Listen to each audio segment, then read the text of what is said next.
What if the person currently making your life a misery is actually your greatest teacher in disguise?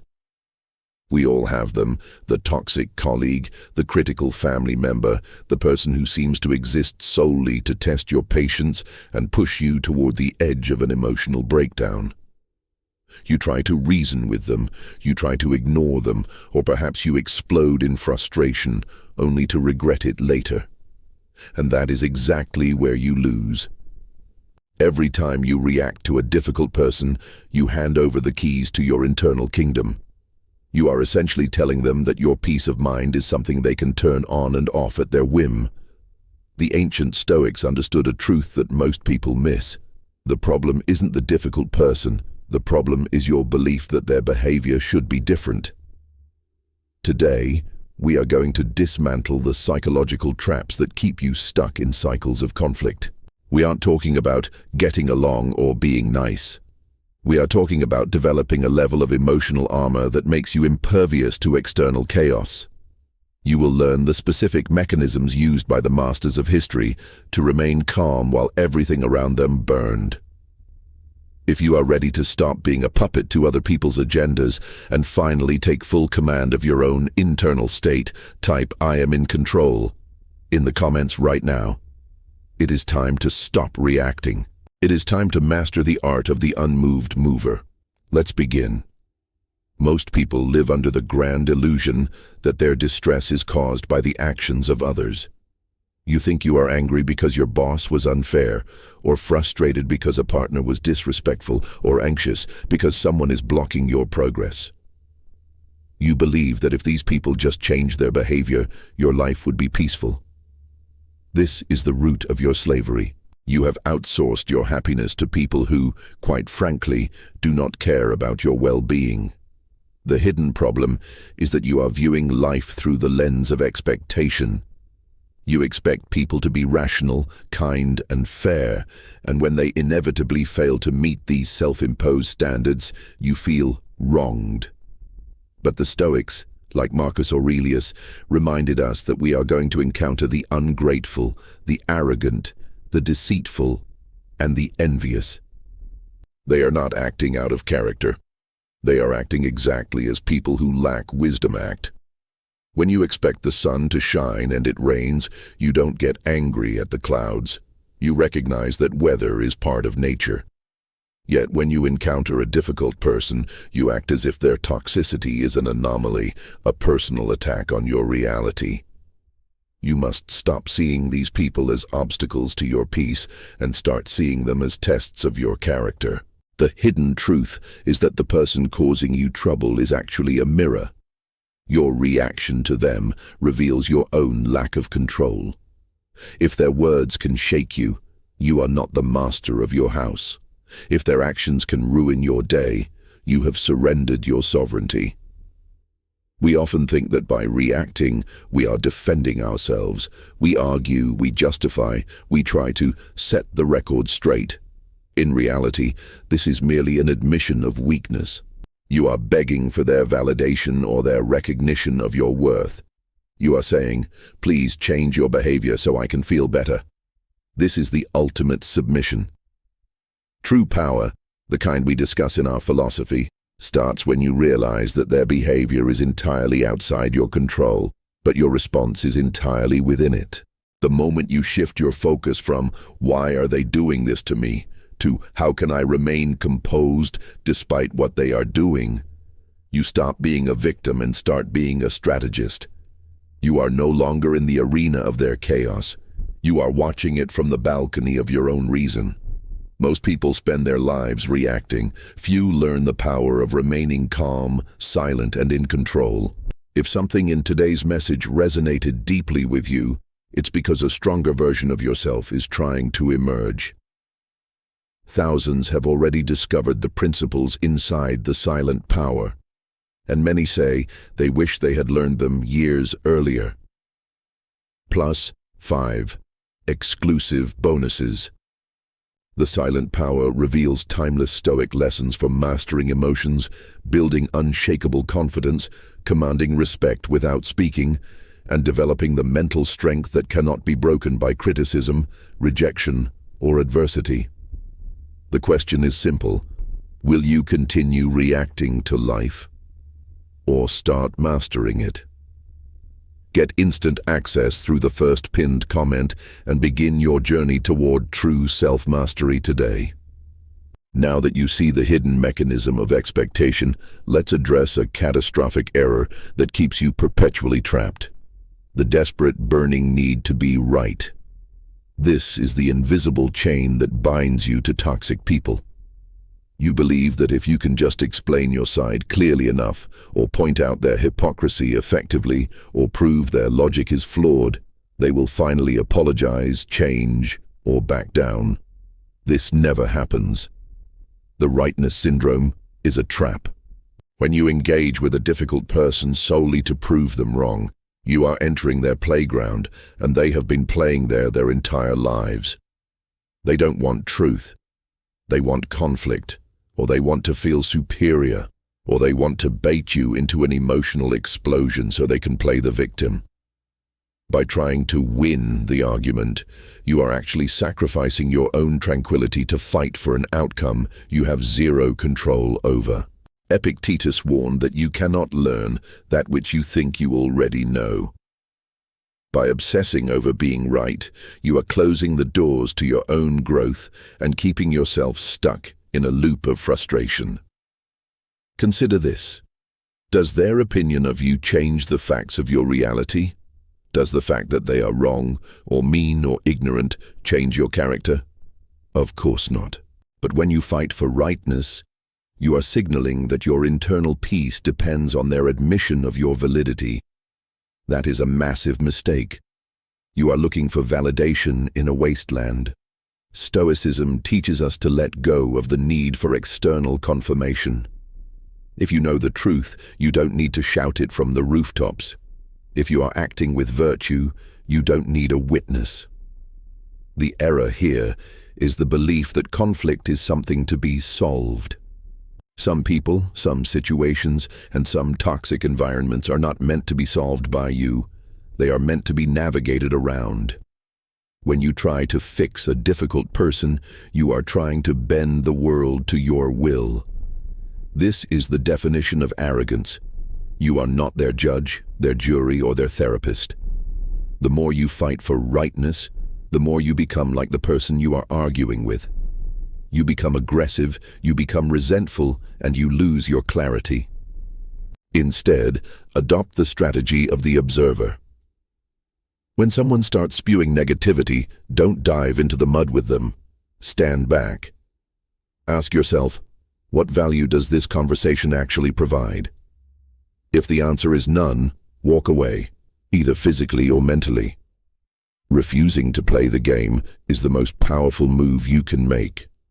It forces the other person to confront their own emptiness, and it saves your energy for the things that truly matter. You are not losing the argument. You are winning your life back. Before we continue, I want to hear from you. Have you ever tried to win an argument with a toxic person, only to realize you were the one who felt defeated afterward? Share your experience in the comments below. Your vulnerability helps this community grow stronger. Don't forget to like and subscribe so you don't miss the upcoming chapters of this series, where we will move from defensive tactics to true offensive mastery of your own mind. Most people move through life in a state of naive optimism, assuming that because they have good intentions, the world will cooperate. When the inevitable happens, when someone insults you, a situation turns chaotic, or a plan crumbles, you are caught completely off guard. That shock is exactly what creates your emotional instability. You are reactive because you are unprepared. The Stoics had a specific radical habit to counter this: premeditatio malorum, or the premeditation of evils. While it sounds dark, it is actually the most liberating tool you will ever possess. It is the practice of proactively visualizing the worst-case scenarios before you even walk out the door. You sit in silence and imagine the difficult person at work losing their temper, the unexpected conflict, or the disruption of your plans. You don't do this to induce anxiety. You do it to strip the element of surprise away from your environment. When you have already mentally lived through a difficult situation, you can no longer be blindsided by it. Most people use their imagination to create worry about things that will never happen.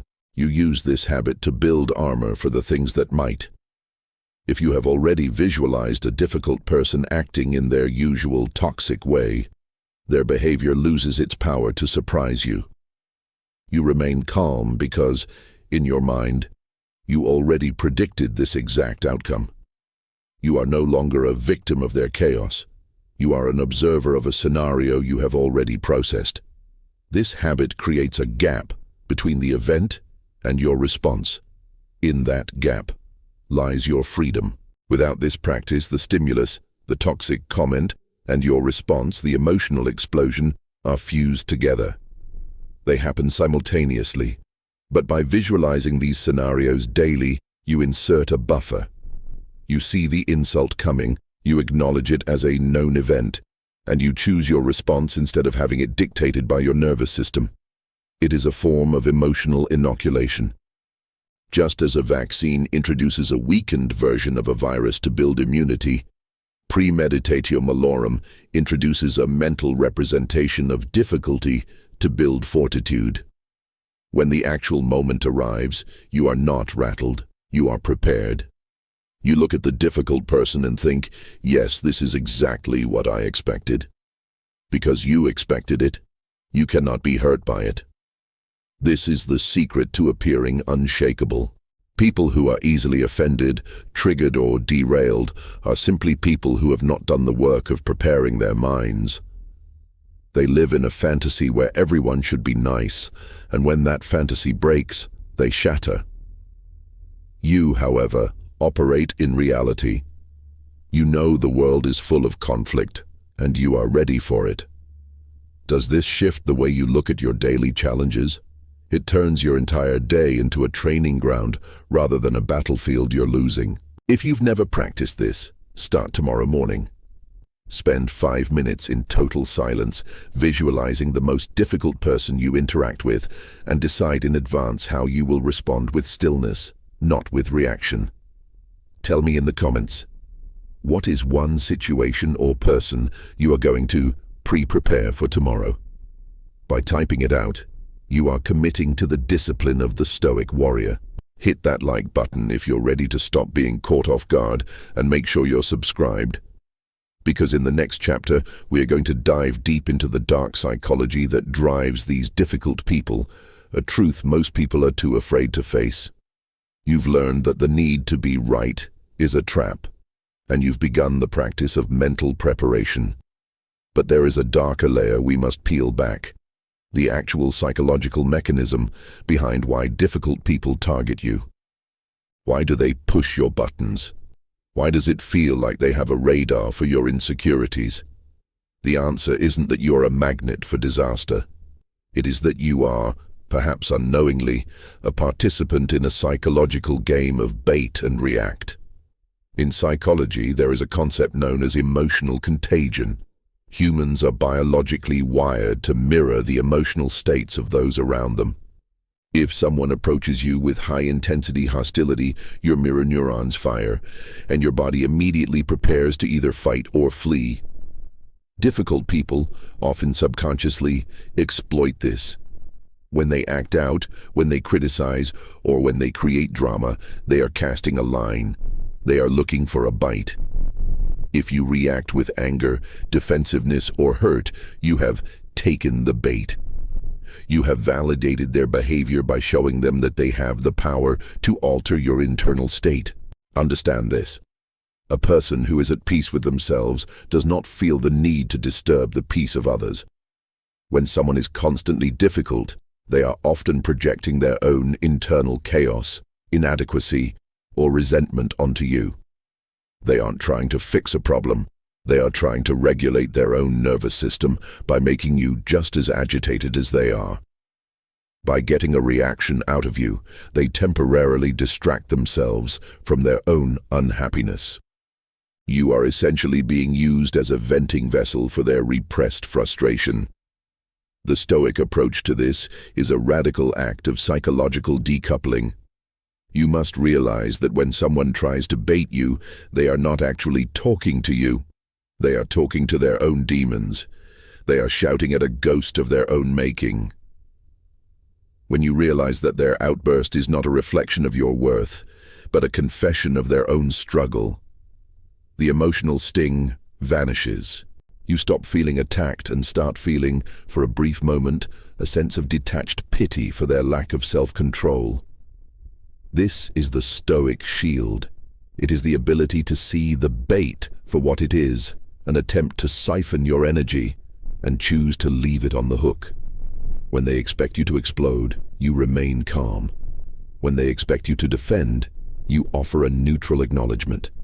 This leaves them disarmed. They are playing a game of tension, and by refusing to provide the tension, you render their entire strategy useless. Most people fall into the trap of trying to understand the why behind the person's behavior. Why are they like this? What did I do wrong? This is a dead end. The why doesn't matter. The what does. What is happening right now is an attempt to disrupt your focus. Your only job is to protect your sovereignty. You do this by maintaining what the Stoics called apatheia, not apathy, but freedom from irrational passions. You become an impassive observer of their theater. You watch them, you see them struggling with their own nature, and you remain the architect of your own. This isn't about being cold, it is about being precise. By refusing to mirror their dysfunction, you maintain your dignity. You protect your mental health. You save your precious cognitive resources for the things that actually advance your life. Think about the last time someone tried to bait you. You probably felt that spike of adrenaline, the heat in your chest, the immediate urge to speak. That was the bait. Now imagine if you had simply taken a deep breath, looked at them with total composure and said nothing. Imagine the power you would have reclaimed in that moment. We are building that power together in this series. Does this explanation of baiting help you see past the surface-level drama in your own life? It's a powerful perspective shift that changes how you interpret every difficult conversation. If you are gaining value from this deeper look into the psychology of conflict, please hit the like button. It helps this message reach others who are currently stuck in the trap of reactivity.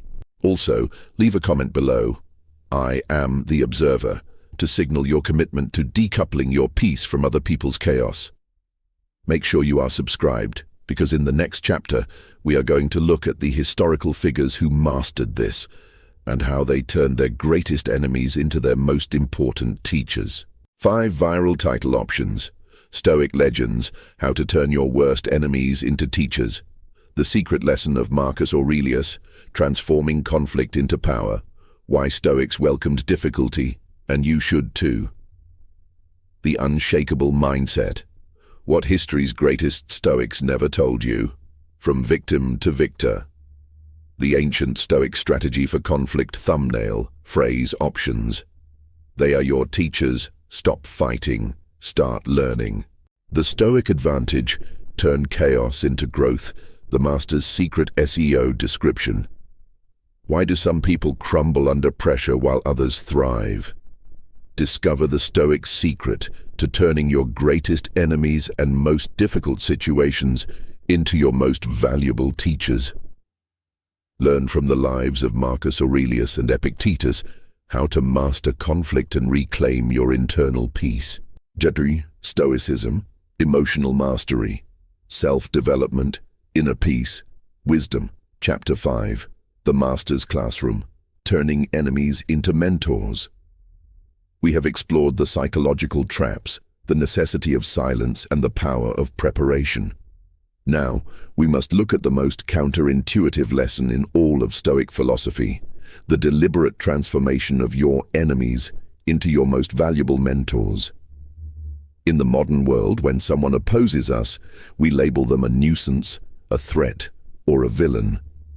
We seek to remove them, silence them, or avoid them at all costs. The Stoics, however, saw something entirely different.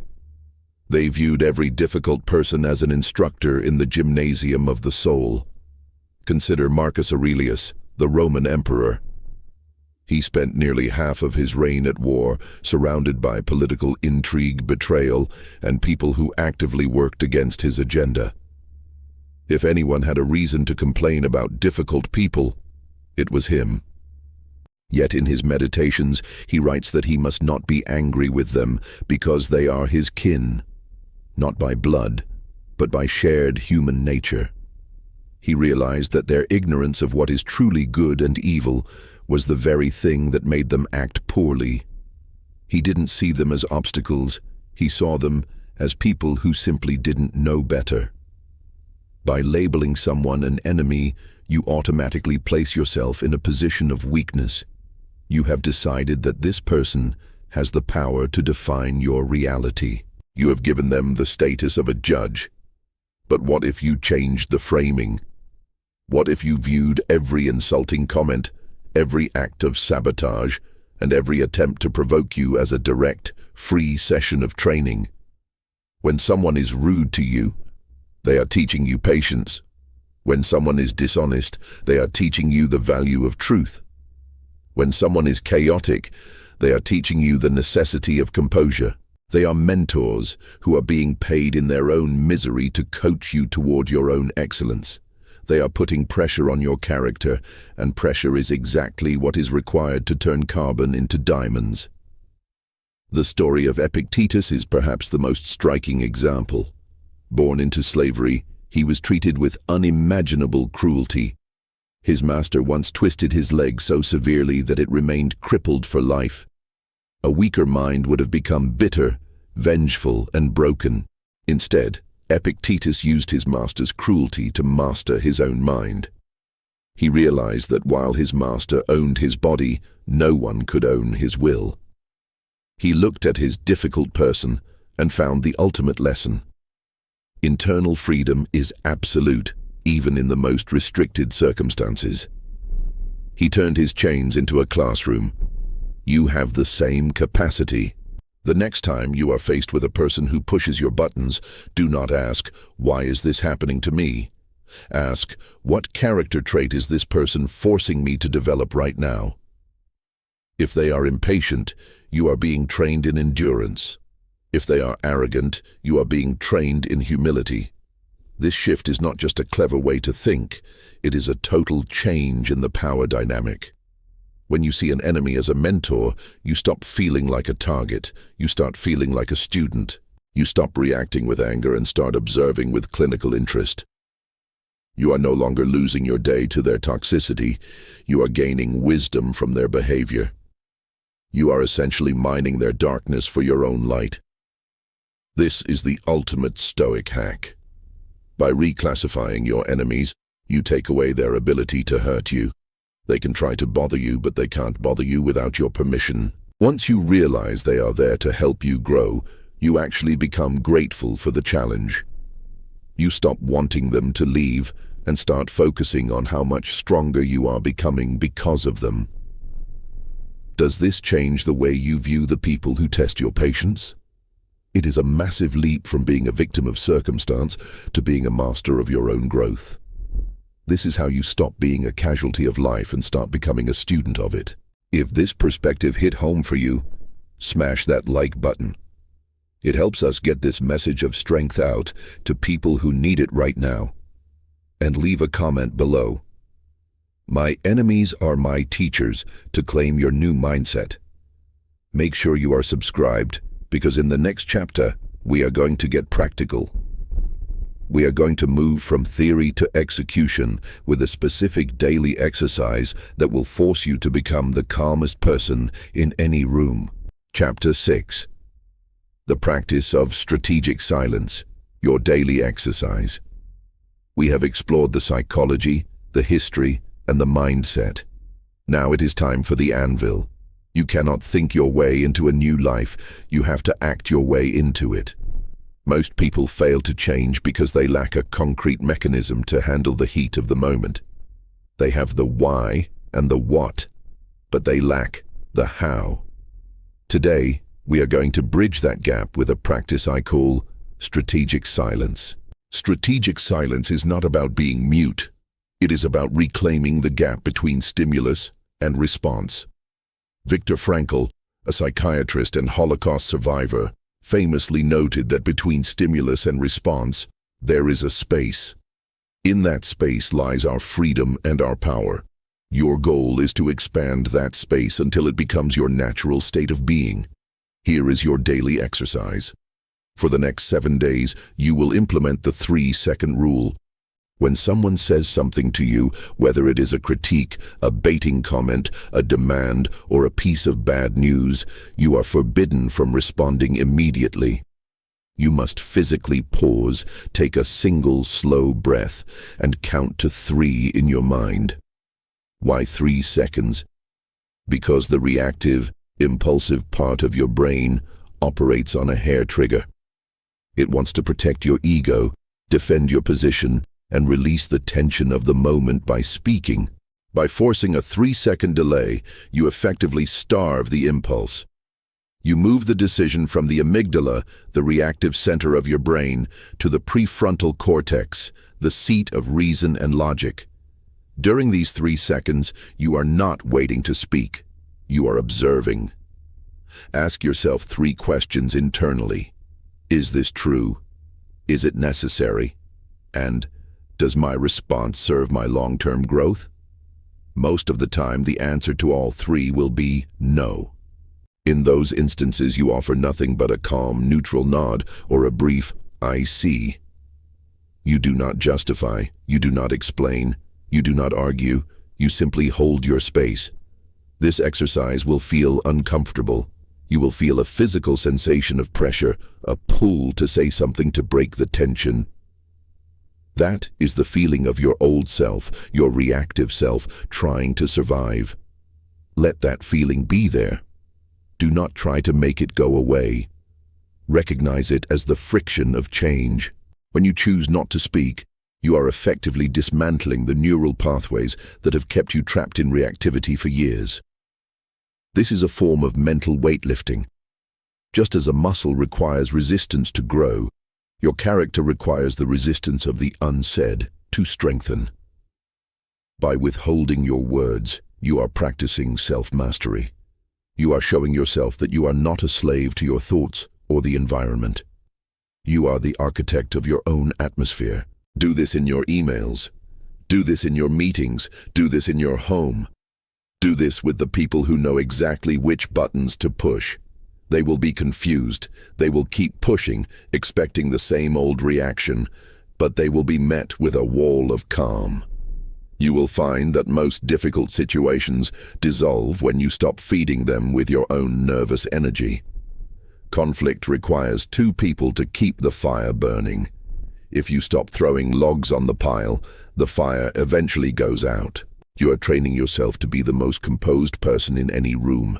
You are building the kind of presence that demands respect, not by shouting, but by the quiet confidence of someone who does not need to defend their existence. Are you ready to take the responsibility of your own silence? If you are, I want you to comment, "I am the observer," right now. This is your commitment to the practice. Hit the like button to signal that you are done being a victim to your own impulses. Subscribe to the channel, because in our final chapter, we are going to synthesize everything into a new permanent identity. You are on the verge of a breakthrough, and I don't want you to miss the final step of this journey. We have walked a long path together. We dismantled the trap of expectation, exposed the futility of fighting for rightness, inoculated your mind with premeditation, unmasked the psychology of the bait, turned your enemies into your teachers, and forged your character through the fire of strategic silence. Now, we reach the final stage, the synthesis. It is time to stop practicing these things and start being them. This is the transformation of your identity into what the Stoics called the Unmoved Mover. Most people spend their lives defining themselves by their reactions to the world. I am a stressed person because my job is toxic. I am a reactive person because my family is difficult.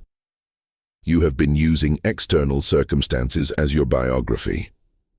The unmoved mover does the opposite. They define themselves by their internal alignment, regardless of what the world throws at them. The unmoved mover is the eye of the hurricane, the place where total stillness exists even when the winds are tearing everything else apart. To reach this state, you must accept a final brutal truth. You were never meant to fit in with a world that prioritizes drama over depth.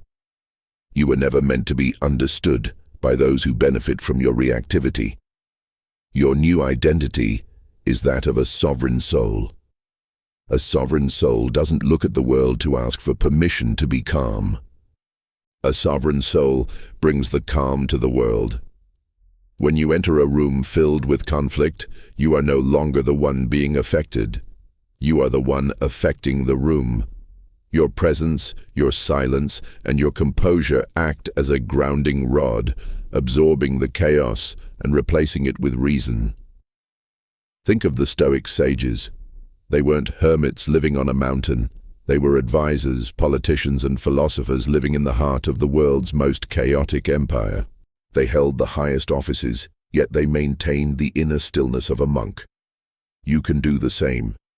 You can have a difficult career, a difficult family, and a difficult social life, and yet remain completely untouched in your center. This is not about building walls to keep people out. It is about building a foundation so deep that nothing can shake you. Your new identity is one of observation, not participation. You are the spectator of your own life's theater. When a difficult person attacks, you observe the attack. You observe the emotions rising in your body. You observe your own choice to stay still, and you act with precision. You are no longer the character in the play who screams at the villain. You are the director who sees the villain as a necessary part of the narrative. This detachment is the highest form of self-love. It is the act of valuing your own peace more than any temporary victory in a petty argument. This is the awakening. You realize that the difficulty of your life was not a curse. It was the path. Every person who tried to break you, every situation that tried to derail you, was simply refining your mettle. You are now sharper, stronger, and more clear-sighted. You have realized that your power was never in your ability to control others, but in your total, absolute control over your own responses. You are no longer a victim of the chosen one's journey. You are a pioneer of it. You are the one who stays calm when others panic. You are the one who speaks only when silence is no longer enough. You are the one who chooses virtue over vengeance. This is the mark of a truly awakened person. You don't need to tell people you are a Stoic. You don't need to explain your philosophy. Your actions, your composure, and your unshakable peace will speak for you. The world is noisy, chaotic, and often cruel. But you are the unmoved mover. You are the stillness in the storm. You have reclaimed your sovereignty. You have awakened to the power that was always yours. Carry this with you, not just for a day, but as the permanent foundation of your new life. Most people spend their lives reacting. Few learn the power of remaining calm, silent, and in control. If something in today's message resonated deeply with you, it's because a stronger version of yourself is trying to emerge. Thousands have already discovered the principles inside the silent power, and many say they wish they had learned them years earlier. Plus 5 exclusive bonuses. The silent power reveals timeless Stoic lessons for mastering emotions, building unshakable confidence, commanding respect without speaking, and developing the mental strength that cannot be broken by criticism, rejection, or adversity. The question is simple. Will you continue reacting to life, or start mastering it? Get instant access through the first pinned comment and begin your journey toward true self-mastery today.